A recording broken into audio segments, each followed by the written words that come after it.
My dear students, आपका एक बार पुनः आपके अपने चैनल फिजिक्स दर्शन में स्वागत है। फिजिक्स दर्शन चैनल के माध्यम से हम आपको छोटे छोटे कंसेप्ट्स सिखाने की कोशिश कर रहे हैं।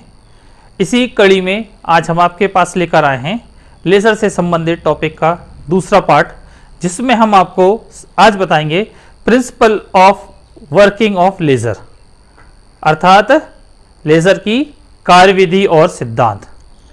लेज़र की कार्यविधि और सिद्धांत को समझने के लिए हमको कुछ प्रकाशीय घटनाओं यानी ऑप्टिकल फिनोमेना की जानकारी होना आवश्यक है, जिनमें से पहली है आपकी विकिरण का अवशोषण यानी कि एब्जॉर्प्शन ऑफ लाइट। दूसरा है आपका स्वतः उत्सर्जन यानी कि स्पॉन्टेनियस एमिशन। तीसरा आ जाता है आपका उद्दीप्त उत्सर्जन यानी कि स्टिमुलेटेड एमिशन। ये तीनों घटनाएं क्या होती हैं, किस प्रकार से घटित होती है, इनको हम डिटेल में समझते हैं। उसके पहले हम आपको दिखा दें कि किसी भी परमाणु की यदि हम बात करें तो उसके मुख्यतः दो ऊर्जा स्तर होते हैं, जिनमें से यहाँ पर E1 ऊर्जा स्तर है वो हमारा निम्न ऊर्जा स्तर या ग्राउंड एनर्जी स्टेट कहलाता है, और दूसरा होता है E2 हायर एनर्जी लेवल या एक्साइटेड एनर्जी लेवल होता है। और सामान्यतः जो परमाणु रहते हैं वो हमारे कहाँ रहते हैं, ग्राउंड लेवल में या निम्न ऊर्जा स्तर में रहते हैं। अब बात करते हैं हम विकिरण के अवशोषण की यानी कि एब्जॉर्प्शन ऑफ लाइट की, एब्जॉर्प्शन ऑफ रेडिएशन की। तो ये आपको ऊर्जा बैंड डायग्राम दिखाई दे रहा है। इसमें जो E1 है वो क्या हो गया, आपका मूल ऊर्जा स्तर है। E2 हायर एनर्जी लेवल है, एक्साइटेड एनर्जी लेवल है। आपको दिखाई दे रहा है कि यहाँ पर E1 लेवल पे बहुत अधिक संख्या में एटम या परमाणु हैं। जब ये मूल ऊर्जा स्तर पर रहते हैं उस स्थिति में यदि इनके ऊपर कोई फोटोन आपतित हो रहा है, तो फोटोन यदि आपतित होता है तो ये फोटोन अपनी ऊर्जा इन एटम्स को दे देता है। ये एटम इस ऊर्जा को, ये एटम क्या करेंगे, इस एनर्जी को एब्जॉर्ब करेंगे। एब्जॉर्ब करने के बाद में ये हायर एनर्जी लेवल पे ट्रांसफर हो जाएंगे। लेकिन आपको यहाँ पे ये ध्यान रखना होगा कि यहाँ पर जो फोटोन आपतित हो रहा है, जो इंसिडेंट फोटोन हो रहा है, उसका जो एनर्जी है वो क्या होनी चाहिए, E2 माइनस E1 के बराबर होनी चाहिए।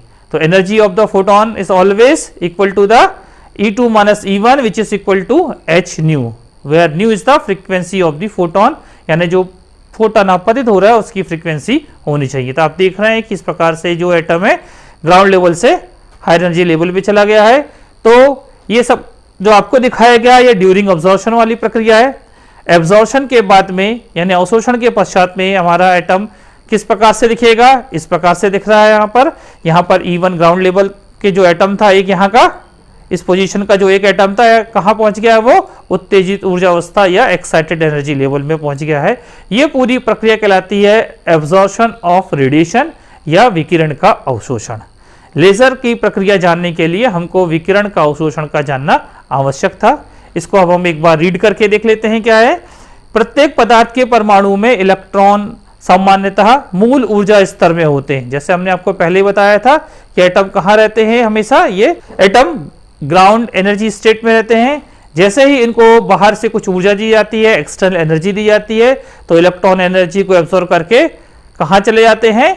एनर्जी कितनी दी जा रही है हमको, E equal to E2 minus E1 equal to h nu के बराबर एनर्जी देने पर ये कहाँ चले जाते हैं, संगत उच्च ऊर्जा अवस्था में चले जाते हैं। कहाँ जंप कर जा रहे हैं, jump to the higher energy state.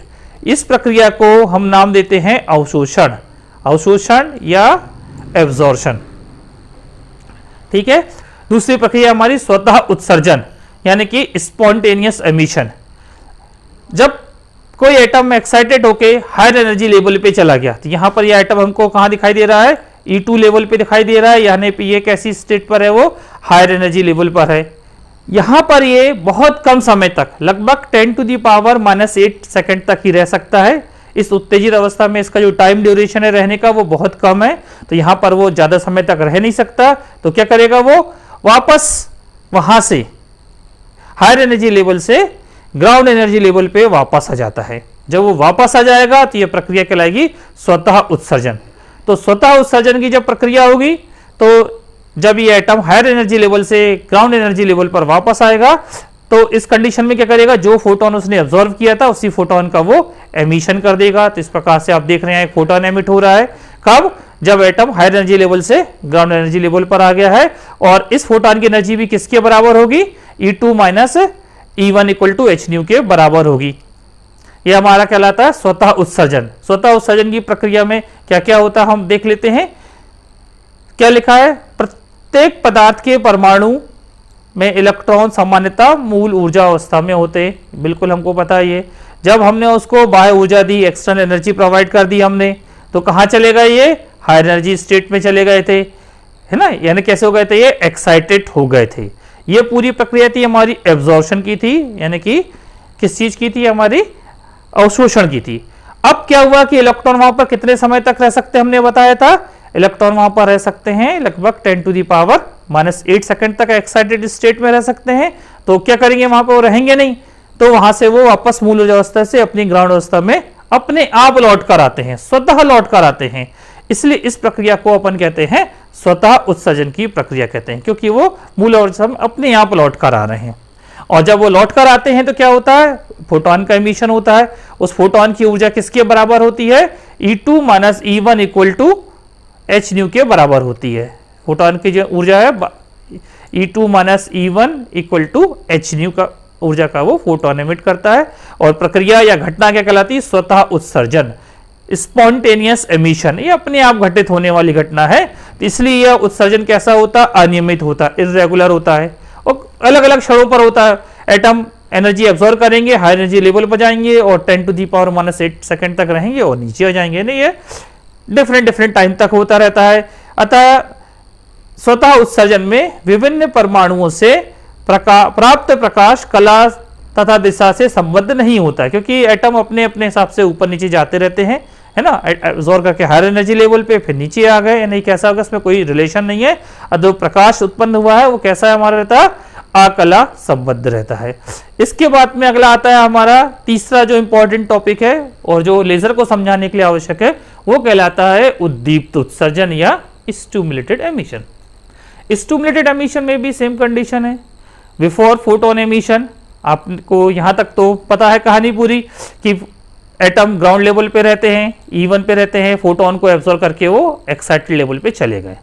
वहां से क्या होता है? एटम हायर एनर्जी लेवल से वो कहाँ आना चाहिए? उनको ग्राउंड लेवल पे लौट कर आना चाहिए। क्यों? क्योंकि वहां पर तो वो 10⁻⁻8 सेकंड तक ही रह सकते हैं।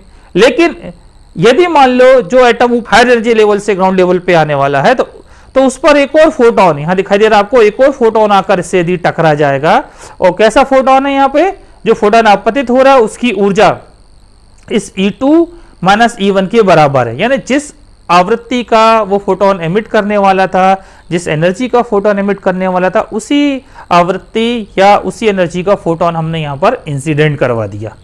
तो अब क्या करेगा ये फोटोन? इसको अपनी ऊर्जा इस एटम को देगा।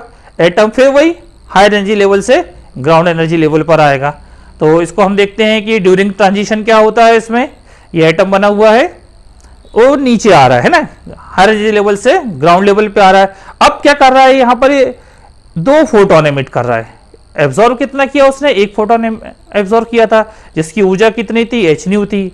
लेकिन अब एमिशन कितना हो रहा है? 2 फोटोनों का एमिशन हो रहा है, और दोनों की ऊर्जा किसके बराबर होती है? एच न्यू के बराबर होती है। Excited electron release 2 photons during the transition from excited state to और ground state। यानी हायर एनर्जी लेवल यहां से जब वो लोअर एनर्जी लेवल पे आएगा तो आपके पास में क्या करेगा? वो एक की जगह में 2 फोटोन एमिट करेगा, एडिशनल फोटोन का एमिशन हो रहा है। यह प्रक्रिया कहलाती है उद्दीप्त उत्सर्जन। क्या लिखा है? थोड़ा सा रीड कर लेते हैं। यदि उत्तेजित इलेक्ट्रॉन से उसी आवृत्ति का फोटोन टकराए जिस आवृत्ति का फोटोन वह इलेक्ट्रॉन उत्तेजित अवस्था से मूल अवस्था में वापस आने पर उत्सर्जित करने वाला है, तो वह इलेक्ट्रॉन तुरंत ही अपनी मूल अवस्था में वापस आ जाता है तथा ठीक उसी आवृत्ति का फोटोन उत्सर्जित करके अपने ऊपर आपतित प्रकाश को उद्दीप्त कर देता है। इसे उद्दीप्त उत्सर्जन कहते हैं। क्या इंग्लिश में भी हम देख लेते हैं क्या लिखा है? If the photon collides with the excited electron at the same frequency as the photon that the electron is going to emit। यानी जिस फ्रीक्वेंसी का फोटोन वो एमिट करने वाला था उसी फ्रीक्वेंसी का फोटोन आकर इसमें टकरा रहा है, तो इलेक्ट्रॉन क्या होंगे, हायर एनर्जी लेवल से ग्राउंड लेवल पे वापस आएंगे और एक एक्स्ट्रा इलेक्ट्रॉन का एमिशन होता है। ये प्रोसेस कहलाती है हमारी स्टिमुलेटेड एमिशन कहलाती है।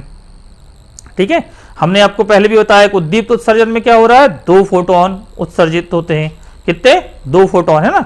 Y 2 photons are emitted there, because एक तो हमने आपतित किया था, वाले फोटोन को ऑब्जॉर्व किया, और दूसरा उसने ऊपर से नीचे आने के कारण तो 2 फोटोन यहाँ पर उत्सर्जित होते हैं। यदि आप तुलना करें इसकी सेल्फ एमिशन से, स्वतः उत्सर्जन से तुलना यदि हम करते हैं, तो उस प्रक्रिया में क्या हो रहा था, जब एटम हायर एनर्जी लेवल से ग्राउंड लेवल पे आ रहा था तो 1 फोटोन एमिट हो रहा था। यहाँ पर उद्दीप्त उत्सर्जन में, स्टिमुलेटेड एमिशन में 2 फोटोन एमिट होते हैं।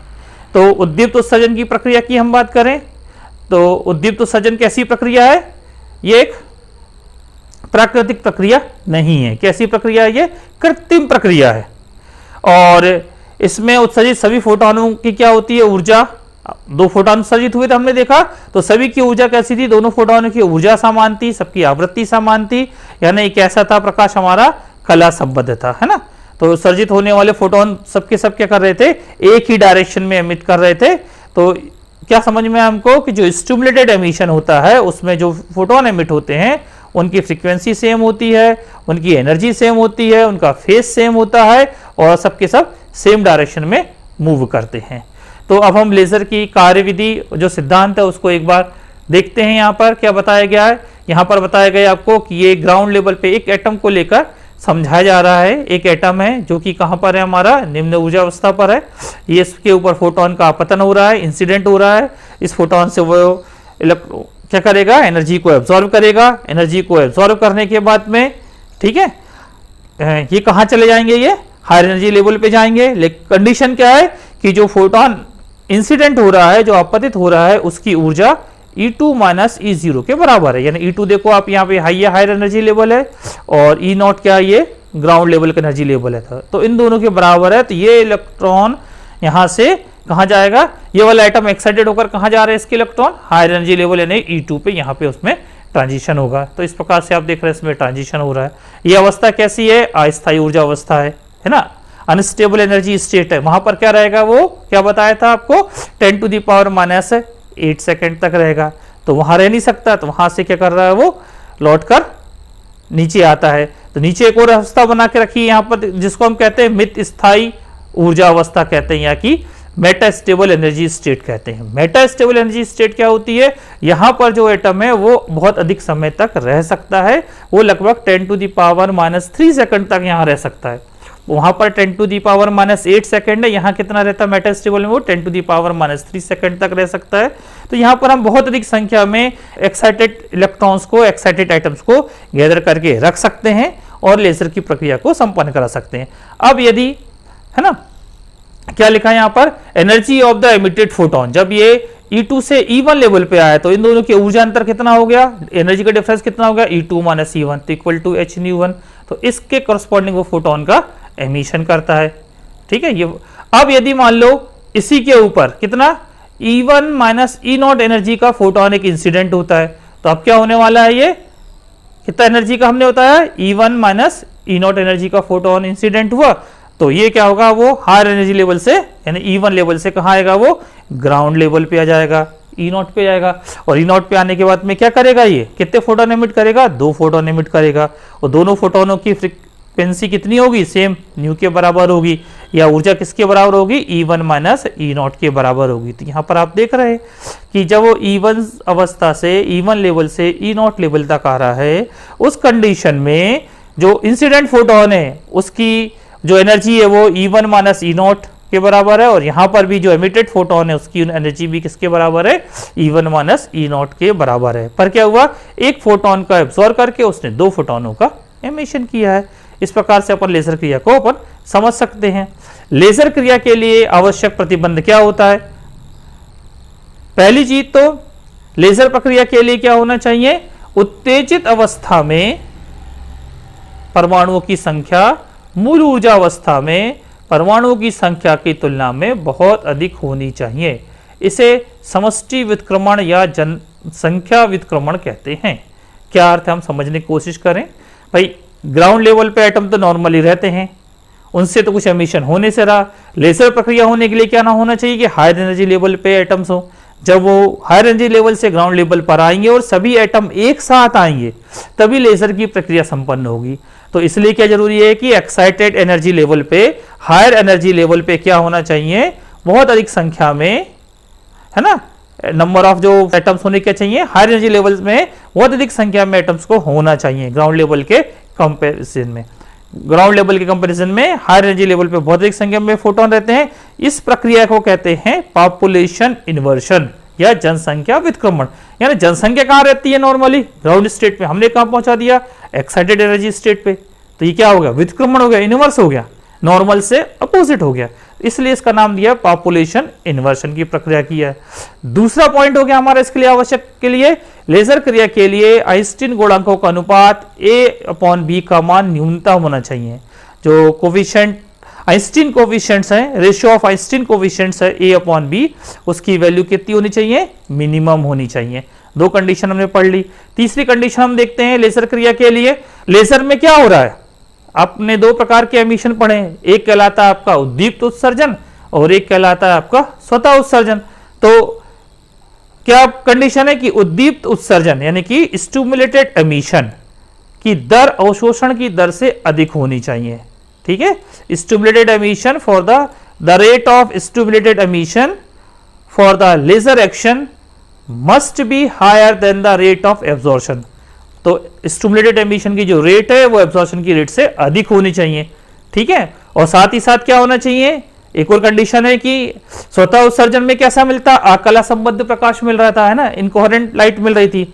तो उद्दीप्त उत्सर्जन में कोहेरेंट मिल रही थी, तो उद्दीप्त उत्सर्जन की दर स्वतः उत्सर्जन की दर से अधिक होनी चाहिए। कंडीशन क्या बताइए आपको, the rate of stimulated emission for laser action must be higher than the rate of spontaneous emission.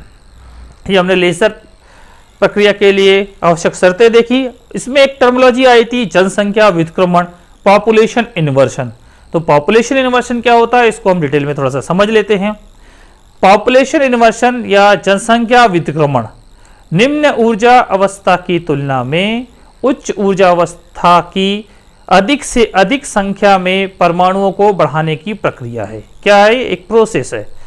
Population inversion क्या हो गई, एक प्रोसेस हो गई, किसके लिए, of achieving greater population of higher energy states as compare to the lower energy state. Lower energy के comparison में हायर एनर्जी में ज्यादा से ज्यादा संख्या में एटम्स को प्राप्त करने के लिए, अचीव करने की जो प्रोसेस है वो कहलाती है जनसंख्या व्युत्क्रमण या पॉपुलेशन इन्वर्शन कहलाती है।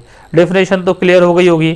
तो जनसंख्या व्युत्क्रमण प्राप्त करने के लिए लेजर माध्यम को ऊर्जा की आपूर्ति कराने की प्रक्रिया को पंपिंग कहा जाता है। तो पंपिंग प्रोसेस क्या हो गई भाई, आपको क्या करना है, पॉपुलेशन इन्वर्शन कराना है, तो उसके लिए उसको क्या करना पड़ता है, एटम्स को हायर एनर्जी लेवल पे पहुंचाना है, तो उसके लिए कुछ एनर्जी देनी पड़ती है। तो जो एनर्जी देने की प्रोसेस है वो कहलाती है पंपिंग। तो पंपिंग की डेफिनेशन, पंपिंग प्रोसेस भी समझ में आ गई, ये प्रोसेस हो गई, यानी जो एनर्जी को सप्लाई कर रहे हैं, जिस तरह से एनर्जी सप्लाई कर रहे हैं, जैसे कि ऑप्टिकल पंपिंग होती है, फिर इलेक्ट्रिकल पंपिंग होती है, कई प्रकार से पंपिंग मेथड्स होती है, उनको अलग से देखेंगे अभी अपन। फिर आगे आपका जनसंख्या व्युत्क्रमण के लिए क्या होता है, एक साधारण लेजर के लिए ऐसे निकाय की जरूरत होती है जिसमें 3 ऊर्जा अवस्थाएं हो। 3 ऊर्जा अवस्थाओं की जरूरत क्यों पड़ी भाई, आपने ये देखा कि यदि हम 2 ऊर्जा अवस्था की बात करते हैं तो एटम ग्राउंड लेवल से सीधे एक्साइटेड लेवल पे चला गया। एक्साइटेड लेवल पे कितने समय तक रह रहा है वो, 10⁻⁸ सेकंड तक रहता है और वापस आ जाता है। तो उसको तो हम कंट्रोल ही नहीं कर पा रहे, इसलिए उससे नीचे एक और ऊर्जा अवस्था होनी चाहिए जो कैसी होती है, मेटास्टेबल या मित स्थायी ऊर्जा अवस्था होती है। तो क्या लिखा है, एक साधारण लेजर परमाणु के लिए ऐसे निकाय की आवश्यकता होती है जिसकी 3 ऊर्जा अवस्थाएं हो, कम से कम 3 हो, 3 से ज्यादा भी चलेगा। तो प्रथम ऊर्जा अवस्था E0 जिसको अपन मूल ऊर्जा स्तर कहते हैं, ग्राउंड एनर्जी लेवल कहते हैं। दूसरा क्या रहती है, E1 ऊर्जा अवस्था, है ना, E1 ऊर्जा अवस्था की मित स्थायी अवस्था जो कितने ऊपर रहती है, hν0 ऊपर रहती है। एक हो गया E0 ग्राउंड लेवल और एक दूसरा कौन सा हो गया आपका E1 जिसको अपन नाम कह रहे हैं मेटा स्टेबल स्टेट। आपको हमने बता चुके हैं कि मेटा स्टेबल स्टेट में एटम 10⁻³ सेकंड तक रहते हैं। और तीसरी कौन सी थी जो हायर एनर्जी लेवल थी, जो क्या थी आपकी E1 से भी ऊपर के लेवल पे थी, है ना, उसको अपन कैसी कहते हैं, उसको अनस्टेबल स्टेट कहते हैं। ठीक है, तो वो इस प्रकार से होती है कि E2 से E1 पे ट्रांजिशन आसानी से हो सके, है ना। ये क्या लिखा हमारे पास में कि तृतीय अन्य उत्तेजित अवस्था E2 जिससे मित स्थायी अवस्था E पर संक्रमण आसान हो, यानी E2 से E1 पे आसानी से आ सके अपन, इस प्रकार की अवस्था होनी चाहिए, इस प्रकार का लेवल होना चाहिए। तो 3 एनर्जी लेवल हो गए, ग्राउंड लेवल हो गए, सेकंड आपका मेटास्टेबल एनर्जी स्टेट यानी मित स्थायी ऊर्जा अवस्था हो गई, और तीसरा कैसी होगी आपकी उत्तेजित ऊर्जा अवस्था हो गई, जो कैसी होती है अनस्टेबल या अस्थायी ऊर्जा अवस्था होती है। इससे अधिक 3 से भी ज्यादा भी चलेंगे। अब ये डायग्राम बना हुआ है जनसंख्या विक्रमण को समझाने के लिए। अब यहां पर क्या दिखाई दे रहा है, समान स्थिति में क्या होता है, सभी एटम्स कहां पर बैठे हैं, यहां पर ग्राउंड लेवल पे बैठे हैं, ये नॉर्मल कंडीशन है, E0 लेवल पे बैठे हैं। क्या करवाना है आपको, जनसंख्या विक्रमण, पॉपुलेशन इन्वर्शन। पॉपुलेशन इन्वर्शन के लिए एटम को कहां पहुंचाना पड़ेगा, हायर एनर्जी लेवल पे। यहां पर आपको 2 एनर्जी लेवल दिखाई दे रहे हैं, E1 और E2। E2 कैसा है, अस्थायी ऊर्जा अवस्था है, अनस्टेबल एनर्जी स्टेट है, जहां पर एटम तो 10⁻⁻8 सेकंड तक रह सकते हैं। दूसरी है E1, जहां पर एटम कहां तक, कितने अवस्था समय तक रह सकते हैं, 10⁻³ सेकंड तक रह सकते हैं, जिसको कहते हैं अपन मेटास्टेबल या मित स्थायी एनर्जी स्टेट कहते हैं। तो हमको कहां पहुंचाना है, इस E1 लेवल पे अधिक से अधिक संख्या में एटम्स को पहुंचाना है। ये प्रक्रिया कहलाएगी जनसंख्या विक्रमण। तो कैसे होता है थोड़ा हम देखते हैं यहाँ पर। तो यहाँ पर एक फोटोन है, फोटोन आता है, यहाँ पे ये एब्जॉर्ब कर रही है एनर्जी यहाँ के एटम ने, और एटम कहाँ हो गया, एक्साइटेड होके हाई एनर्जी लेवल पे चला गया। इसी प्रकार से फोटोन इस पे इंसिडेंट होते चले जाएंगे और ये अपने हायर एनर्जी लेवल पे जाते जाएंगे। कंडीशंस क्या है यहाँ पर, जो भी फोटोन आपतित हो रहा है उसकी ऊर्जा किसके बराबर होगी, इन दोनों ऊर्जा स्तर किस किस, E2 और E0, इन दोनों के ऊर्जा स्तर के बराबर होगी। ये साइड में लिखा है E = E2 - E0 = H0। इतनी ऊर्जा का फोटोन आपतित हो रहा है, और ये ग्राउंड लेवल से कहाँ जा रहे हैं, एक्साइटेड लेवल पे सब एटम इस प्रकार से धीरे धीरे चले जाते हैं। सब एनर्जी अब्सॉर्ब करेंगे और कहाँ जाएंगे, हायर एनर्जी लेवल तक। और हायर एनर्जी लेवल पे E2 पर क्या रहेंगे, वो बहुत कम समय तक रह सकते हैं। कितने समय तक रह सकते हैं वो वहां पे, 10⁻⁻8 सेकंड तक रह सकते हैं। अब वो वहां पे ज्यादा समय तक तो रहेंगे नहीं, तो क्या करेंगे, वो E2 लेवल से वो कहां पर आएंगे, वो E1 लेवल पर आएंगे।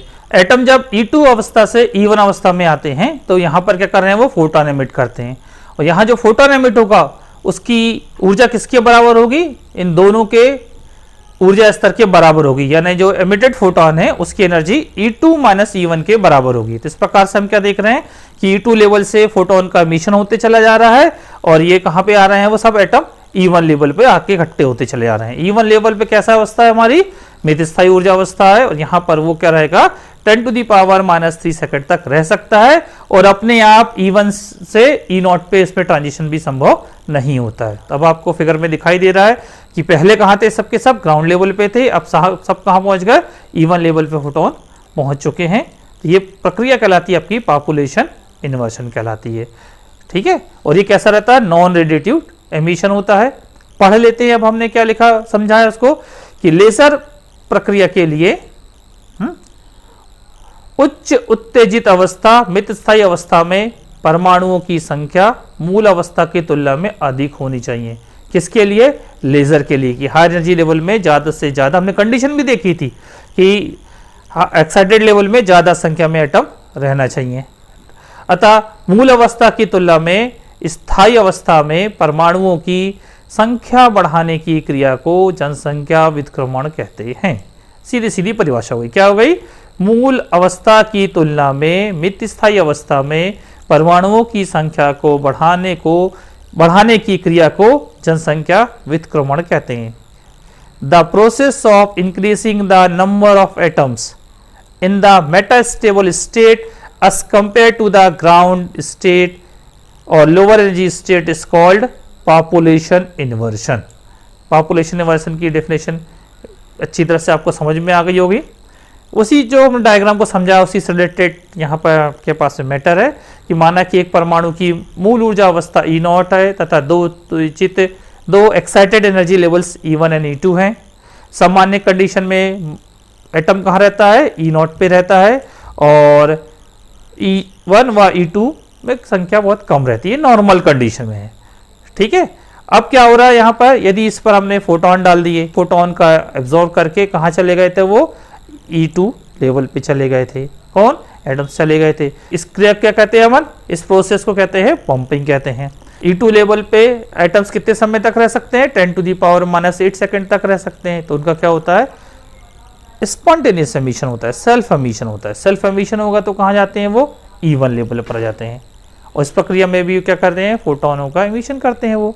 और यदि ऊर्जा अवस्था E1 मित स्थायी अवस्था है, कौन सी अवस्था है? मेटास्टेबल स्टेट है, तो इससे स्वतः उत्सर्जन द्वारा मूल ऊर्जा अवस्था पे वापस परमाणुओं का आना खुद का संभव नहीं है। तो वहां पर कौन सा एमिशन होगा? केवल स्पॉन्टेनियस एमिशन ही होगा। ठीक है, ये लिखा है, since the energy state E1 is the metastable state, therefore it is not possible for the atom to return to the ground energy state E0 by spontaneous emission. तो कौन सा एमिशन होगा फिर वहां पर? स्टिमुलेटेड एमिशन होगा। तो stimulated emission के थ्रू वो ग्राउंड पर लौटकर आ पाएंगे वो। इस प्रकार E1 ऊर्जा अवस्था पर ऊर्जा अवस्था E0 की अपेक्षा परमाणुओं की संख्या बहुत अधिक हो जाती है। अब हम डायग्राम की सहायता से जनसंख्या व्युत्क्रमण को दिखाते हैं। दोनों डायग्राम में E0 ग्राउंड लेवल है, E1 मित स्थायी और मेटास्टेबल एनर्जी स्टेट है, और E1 कैसी है? आपकी हाई एनर्जी स्टेट है। तो क्या दिखाई दे रहा है यहाँ पर कि दोनों डायग्राम में से पहले डायग्राम में क्या हो रहा है कि बहुत अधिक संख्या में एटम्स हैं वो ग्राउंड लेवल पे हैं, लेकिन दूसरे डायग्राम में बहुत अधिक संख्या में जो एटम्स हैं वो कहाँ पर हैं? आपके E1 लेवल पर है। तो इस प्रकार से ये पॉपुलेशन इन्वर्शन हो गया। ये पहला वाला डायग्राम बिफोर पॉपुलेशन इन्वर्शन यानी नॉर्मल कंडीशन में, और दूसरा वाला क्या हो गया? आफ्टर द पॉपुलेशन इन्वर्शन, यानी कि जनसंख्या व्युत्क्रमण के पश्चात जो कंडीशन आती है उसका डायग्राम बना हुआ है।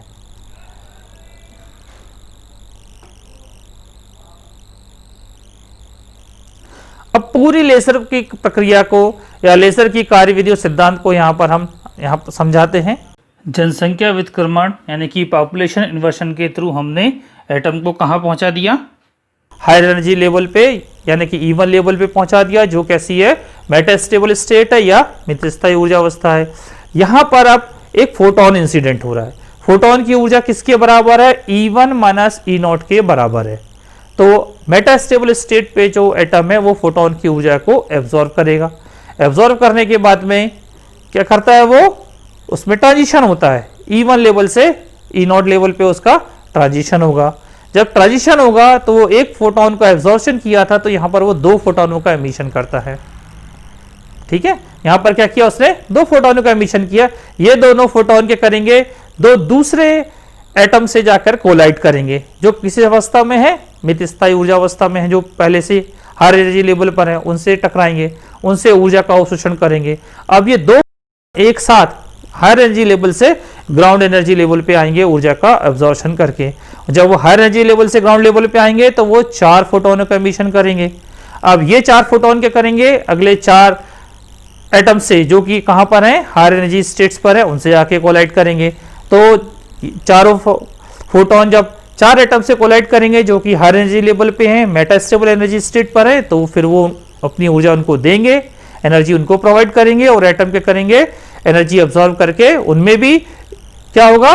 उद्दीप्त उत्सर्जन होगा, स्टिमुलेटेड एमिशन होगा, और वो हायर एनर्जी लेवल से कहां पर जाएंगे? ग्राउंड एनर्जी लेवल पर आएंगे। अब क्या करेंगे वो? 4 अब्सॉर्ब किए तो यहाँ पे 8। तो हमने क्या देखा? पहले एक फोटोन से 2 हुए थे, 2 से 4, 4 से 8, 8 से 16। ये प्रक्रिया लगातार बढ़ती जा रही है, और जितने भी फोटोन एमिट होते हैं सभी के सभी कैसे होते हैं? एक साथ, एक ही दिशा में, है ना, एक ही स्पीड से, एक एक्सेस के अलॉन्ग गति करने लगते हैं। सब में फेस डिफरेंस भी कांस्टेंट होता है। कैसे लाइट हो गए? कोहेरेंट लाइट हमको मिल जाती है।